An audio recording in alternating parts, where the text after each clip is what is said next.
coastal views and overpriced ice cream.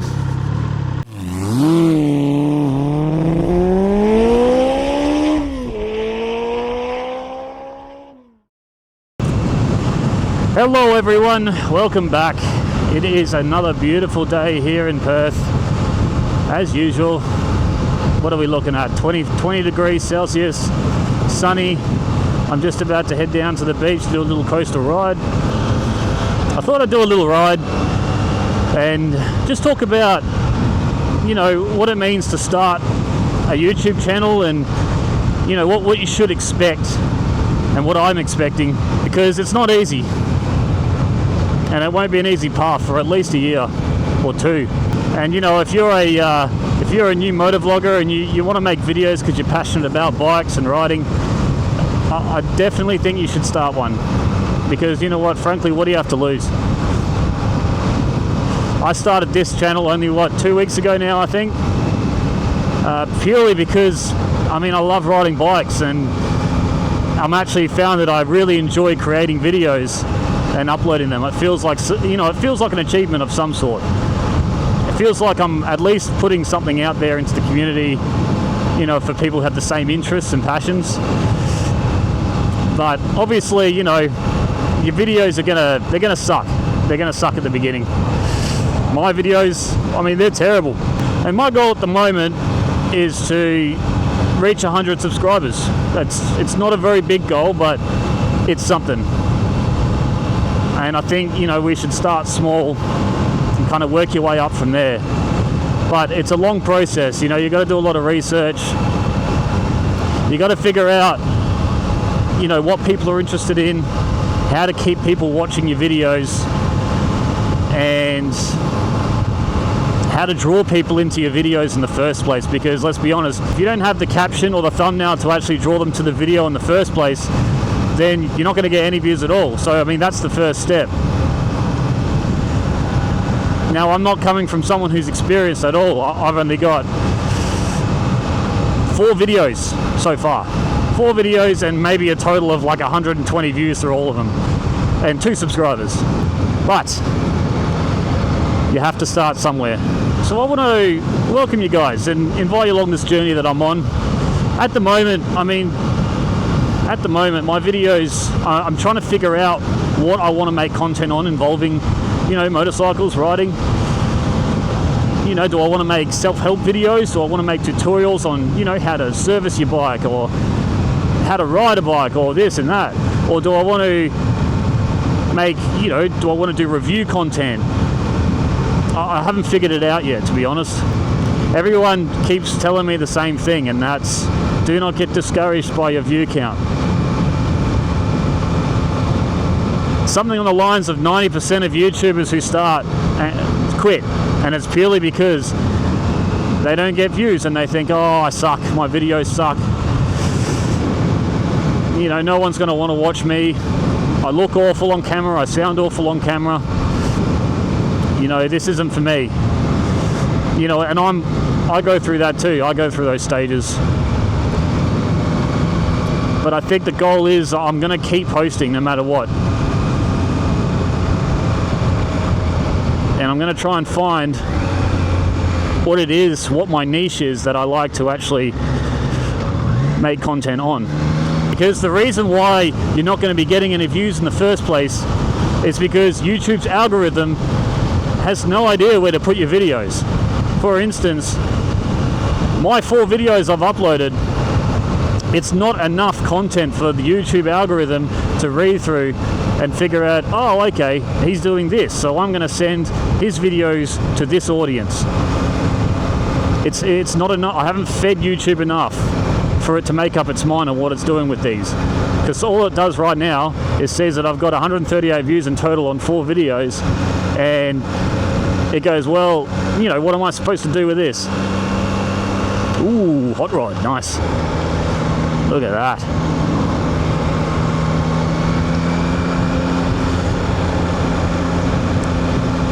So what you need to keep doing is you need to keep feeding YouTube the algorithm, feeding it videos.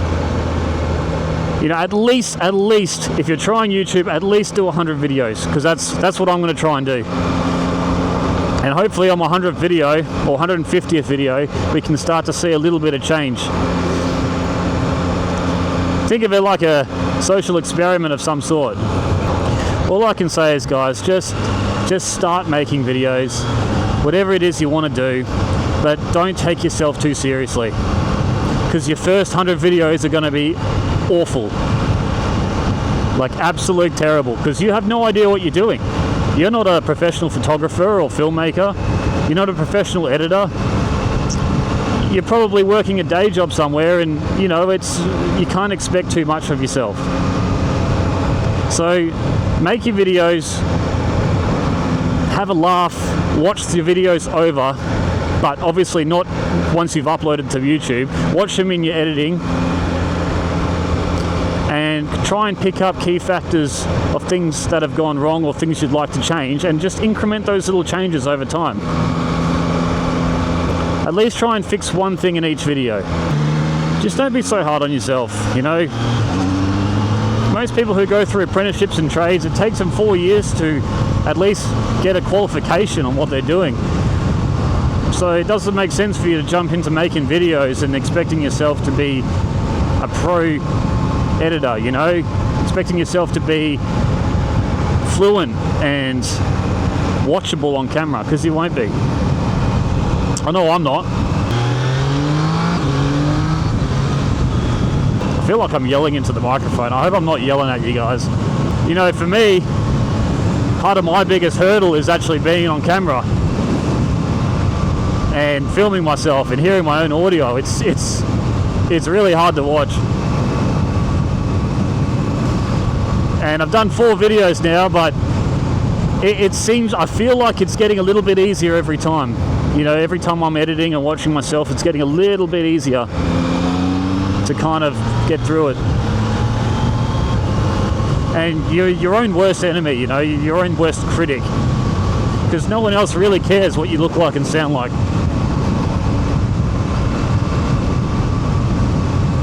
I remember in my first video I watched, I looked like I just wasn't interested in whatever I was talking about. I looked bored and sad and depressed. And I was like, all right, well, looks like I might need to be a little bit more expressive, because you feel like you're being expressive and then you look back at yourself on camera and you look like a stunned mullet.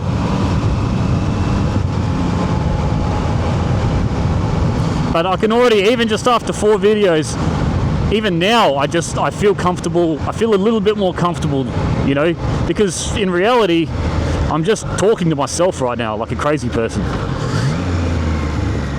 No one hears you guys or sees you guys, or they just see me talking to myself. Ooh, nice.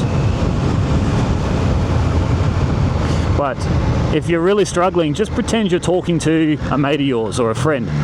Just pretend you're on the phone to someone if you're trying to vlog and you're actually trying to explain, you know, what it is you're trying to talk about. Coastal views and overpriced ice cream. That's another thing. It's trying to find, when you're first starting off, because you're shy on camera, you're trying to find places where you can film when no one's watching you, and it's actually quite difficult. Trying to find secluded areas to film in. I'm looking forward to when I get over that hump. Look, another thing that's difficult when you're starting a YouTube channel is actually finding the time to do it. If you're like most of us, me included, and work in a full-time job, you only really have about 2 hours of daylight left to actually try and make any kind of content, if it's, you know, outdoors or anything like that. Let alone, you know, your commitments when you get home. And then it can actually be pretty difficult. So try not to overstrain yourself with content. You know, just focus on making 1 video a week, and maybe structure it so you go, on Monday when you're at work, just try and think about what you want to make your content about. And when you come up with some ideas, note them down in your phone, because you might come up with 5 or 6 ideas for a video, but you don't want to lose those ideas. So I note them down on my phone in notes. You know, on Tuesday, say if it's a voiceover you're doing or anything like that, maybe write out a script, figure out what you're going to say on camera. Or if you feel more comfortable just, you know, going unscripted, then do that. Sometimes it's a bit easier to go unscripted.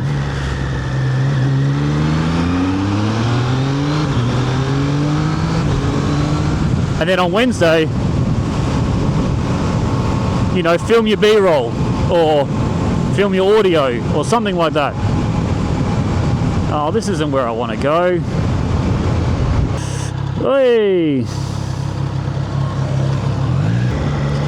That is the first time I have seen a 2025 Trident in Perth other than my own. It's probably a full power. I actually don't see a lot of these around. I see a lot of MT-07s, I see a lot of Z650Zs. What else do I see? So yeah, as I was saying, on Wednesday, you know, make that your film day.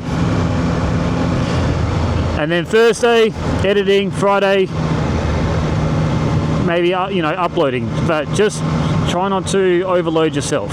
I think when a lot of people start, they get excited like me and they just want to keep posting, but then that flame can die out pretty quick. So just pace yourself. And just expect that it's going to be a few years before you start getting any kind of traction. This isn't an overnight success story. This is going to take a long time. Well, that's what I'm expecting anyway. You can't beat views like this. We might not have rolling mountains and the Rockies, but Australia does have some beautiful beaches. So what are my plans for this channel? Well, it's pretty simple. I'm just going to come up with ideas, film those ideas, and post those ideas, and see where it goes. And over time, you know, the skills in filming and editing and voicing and all that, that all grows with it. That all comes with it later. So I hope you guys join me in that journey.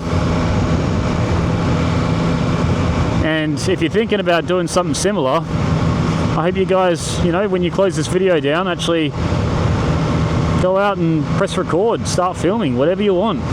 It's a free world out there. We're in a world right now where we can literally just pick a camera up, film what we want to film, say what we want to say, and post it. Don't overthink it.